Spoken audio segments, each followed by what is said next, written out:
Hello students, मैं doctor Archana Anupam, sociology, pre law 2, the chapter is धर्म। इसी कड़ी को आगे बढ़ाते हुए मैं आप लोगों को इस्लाम धर्म के बारे में बताऊंगी कि इसकी उत्पत्ति कैसे हुई, इसके टेनेंट्स क्या हैं, इसके बारे में मैं आपको बताऊंगी। भारत में इस्लाम धर्म का प्रारंभ मुख्यतः 13वीं शताब्दी से माना जाता है, जब यहाँ पहला मुस्लिम राज्य स्थापित हुआ। आक्रांता के रूप में भारत में प्रवेश पाने वाला यह पहला विदेशी धर्म था जिसने भारतीय समाज के प्रत्येक पक्ष को प्रभावित किया।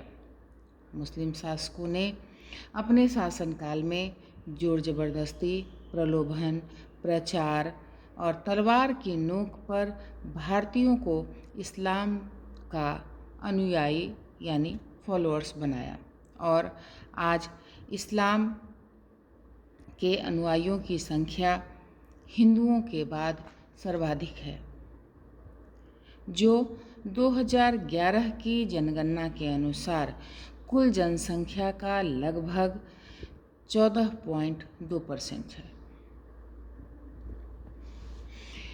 इस्लाम धर्म का जन्म 7वीं शताब्दी में अरब देश में हुआ। इस धर्म के संस्थापक और प्रवर्तक हजरत मोहम्मद साहब थे।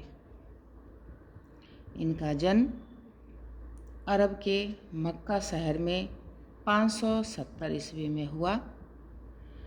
बचपन में ही इनके माता पिता का देहांत हो गया, अतः इनका लालन पालन इनके दादा ने किया। जिस समय मोहम्मद साहब ने इस्लाम धर्म की नींव रखी, उससे पूर्व अरब के लोग प्राचीन अरबी धर्म का पालन करते थे और अरबी समाज बर्बरता के युग में था। मक्का में कोई स्थायी राज्य या शासन नहीं था। लोगों में जुआ खेलने एवं नशा करने की बुरी आदतें फैली हुई थी। वैवाहिक संबंधों में भी स्थायित्व नहीं था तथा बहुदेववाद प्रचलित था। इसके बारे में एनी बेसेंट ने लिखा, यह मनुष्यों का नर्क था जिसमें लालसा, काम वासना, कत्ल और अपराधों का साम्राज्य था। कहा जाता है मोहम्मद साहब ने 15 वर्षों तक एक गुफा में रहकर चिंतन और मनन किया कि उन्हें अल्लाह के दर्शन हुए और अल्लाह ने उन्हें आदेश दिया कि जाओ और अल्लाह के बंदे को रास्ता दिखाओ। मोहम्मद साहब ने अपने आप को अल्लाह का दूत यानी पैगंबर कहा। अल्लाह के द्वारा बताए गए मार्ग पर चलने की बातों को लोगों के समक्ष रखा। उन्होंने खादीजा नामक एक 45 वर्षीय धनी विधवा के साथ कार्य करना प्रारंभ किया। यह विश्व की प्रथम महिला है जिसने मोहम्मद साहब के नवीन इस्लाम धर्म को स्वीकार किया। बाद में मोहम्मद साहब ने खादीजा से विवाह भी कर लिया। दोनों की आयु में बहुत का अंतर था। खादीजा 45 वर्ष की थीं और मोहम्मद साहब 25 वर्ष के थे। मोहम्मद साहब ने 11 और विवाह किए। इस्लाम एकेश्वरवाद में विश्वास रखता है और यह मानता है कि जो लोग एक ईश्वर को मानते हैं या उसमें विश्वास करते हैं वे ही स्वर्ग के अधिकारी हैं। प्रलय के बाद सभी लोगों को अल्लाह के सामने जाना है और अच्छे बुरे कर्मों के अनुसार उन्हें स्वर्ग या नरक मिलेगा। मोहम्मद साहब ने बहुदेववाद का भी विरोध किया। मोहम्मद साहब का धर्म प्राचीन अरबी धर्म का विरोधी था, अतः लोगों ने उनकी मजाक उड़ाई और कई लोग उनके विरोधी भी हो गए। फलस्वरूप मोहम्मद साहब को भागकर मदीना में शरण लेनी पड़ी। यह घटना 24 सितंबर 622 ईस्वी की है। अतः इसी दिन से मुसलमानों का हिजरी संवत प्रारंभ होता है।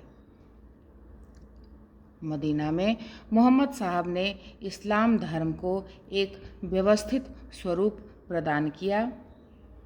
साथ ही अपने विरोधियों का भी उन्होंने डटकर मुकाबला किया। इस्लाम धर्म के 2 ग्रंथ प्रमुख हैं, कुरान और हदीस। कुरान में वह ज्ञान संग्रहित है जो ईश्वर ने अपने दूत मोहम्मद साहब को दिया, और हदीस में स्वयं मोहम्मद साहब के द्वारा दिए गए उपदेशों का संग्रह है। अब कुरान क्या है? इस्लाम धर्म में मोहम्मद साहब को अल्लाह का रसूल यानी पैगंबर माना जाता है। कुरान में वह सारा ज्ञान संग्रहित है जो अल्लाह ने पथ भ्रष्ट मानवता को मार्ग दिखाने के लिए मोहम्मद साहब को दिया था। कुरान शब्द करयान से बना है, जिसका तात्पर्य है पाठ करना। अतः इस्लाम के अनुयायी कुरान की आयतों का प्रतिदिन पठन करते हैं।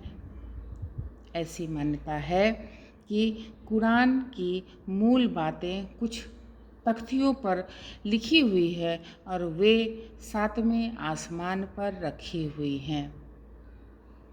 कुरान में जो कुछ लिखा हुआ है वह अल्लाह के आदेश से जबरील नामक देवदूत ने पैगंबर मोहम्मद साहब को सुनाया और मोहम्मद ने कुरान के रूप में लोगों के सामने प्रस्तुत किया।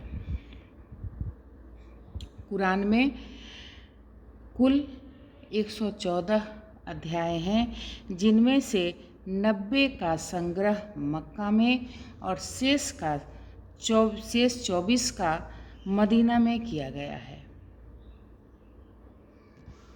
कुरान में अल्लाह और उसके द्वारा पृथ्वी तथा मानव की रचना, कयामत का दिन, नजात यानी मुक्ति, सामाजिक कानूनों, मानव के कर्तव्यों, अच्छे बुरे के आचरण एवं दंड आदि विषयों पर विशेष प्रकार से चर्चा की गई है। इस्लाम के अनुयायियों में कुरान के प्रति विशेष आदर, सम्मान, श्रद्धा के भाव पाए जाते हैं, क्योंकि उनकी मान्यता है कि इसका प्रत्येक शब्द ईश्वर के द्वारा बोला गया है। इस्लाम के अनुयायी कुरान को सार्वभौमिक, यूनिवर्सल एवं शाश्वत सत्य के रूप में स्वीकार करते हैं। उनकी मान्यता है कुरान में लिखे गए शब्द सभी सत्य समस्त मानव जाति के भले के लिए है। इस्लाम के 3 अंग माने जाते हैं: ईमान, इबादत तथा इहसान। ईमान का तात्पर्य है अल्लाह, उसके पैगंबरों और कयामत के दिन में विश्वास रखना या करना। इबादत का तात्पर्य है इबादत के अंतर्गत 5 धार्मिक क्रियाओं को संपन्न करना आता है। जैसे कलमा पढ़ना, नमाज पढ़ना, रोज़ा रखना, ज़कात तथा हज करना।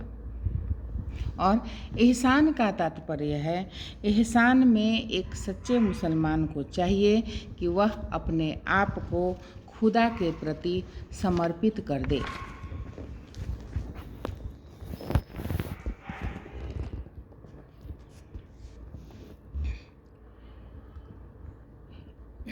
इसी कड़ी को आगे बढ़ाते हुए कैरेक्टरिस्टिक्स ऑफ इस्लाम यानी इस्लाम धर्म की विशेषताएं क्या है।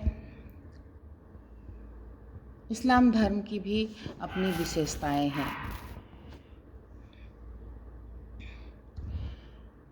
पहला है एकेश्वरवाद। इस्लाम धर्म में एक ही ईश्वर को मान्यता प्रदान की गई है। मोहम्मद साहब के पूर्व अरब में बहुदेववाद प्रचलित था। इसके स्थान पर उन्होंने एक ही ईश्वर में विश्वास करने की बात कही। वहीं क़यामत के बाद रोज़े शुमार यानी निर्णय के दिन लोगों के अच्छे बुरे कार्यों का लेखा जोखा करेगा और उसी के अनुसार जन्नत यानी स्वर्ग या दोजख यानी नरक में भेजेगा। नेक्स्ट, समानता। इस्लाम धर्म समानता के सिद्धांत पर आधारित है। यह जन्म, लिंग, जाति, व्यवसाय और अन्य आधारों पर कोई भेदभाव नहीं करता है। नेक्स्ट, पैगंबर की परंपरा। इस्लाम धर्म एक ही ईश्वर में विश्वास करता है। पथ भ्रष्ट मानवता को वह समय समय पर सही मार्ग बताने के लिए पैगंबर भेजता रहता है। नेक्स्ट, विश्वास एवं समर्पण। विश्वास सभी धर्मों का मूल आधार है। इस्लाम धर्म अपने अनुयायियों को पवित्र धर्म ग्रंथ कुरान में विश्वास करने का आदेश देता है। उसमें लिखी हुई बातों को तर्क करने की अनुमति नहीं देता। नेक्स्ट, कर्तव्यों की महानता। इस्लाम का महान मत है कुरान में लिखे निर्देशों को स्वीकार करना, उन पर विश्वास करना, उनके अनुसार आचरण करना प्रत्येक मुसलमान का अनिवार्य कर्तव्य है। नेक्स्ट, मूर्ति पूजा का विरोधी। इस्लाम धर्म में मूर्ति पूजा का विरोध किया गया है क्योंकि यह निराकार ईश्वर में विश्वास करता है।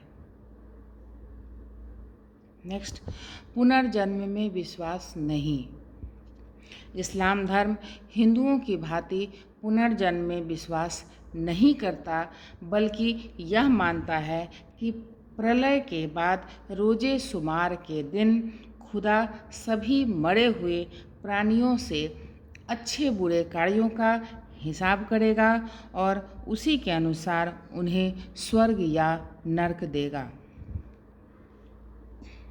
नेक्स्ट, भारतीय मानवीय स्वतंत्रता में अविश्वास। इस्लाम मानवीय स्वतंत्रता में विश्वास नहीं करता है। यह मानता है कि मनुष्य पूरी तरह से ईश्वर की इच्छा के अधीन है।